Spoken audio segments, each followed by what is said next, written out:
We are going to add numbers in scientific notation. The important information here is making sure that our powers of 10 are the same.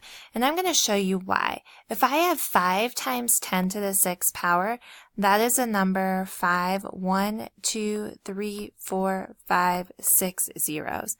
And if I have 3 times 10 to the 4th, well, that is 1, 2, 3, 4 zeros. And I add that up just like so.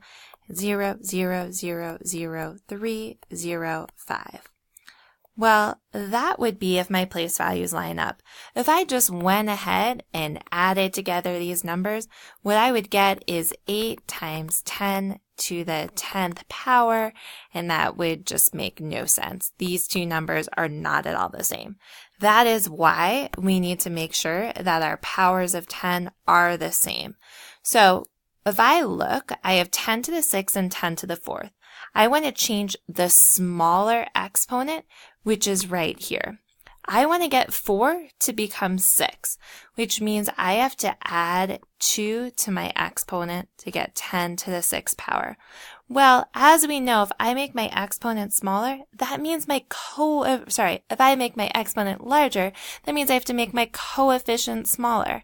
So my decimal currently exists here. I made this 2 bigger, so this gets 2 smaller. 1, 2. So my new number is 0.03 times 10 to the 6th.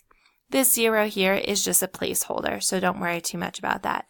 Now this number can stay the same. I have 5 times 10 to the 6th, and now I can add it here because my decimal places will line up. So I'm just going to do 5 and then 0.03. Put in those placeholding zeros so I can add straight down. So we get 3, 0, and 5 times 10 to the 6th power. And this matches what I got when I did expanded form.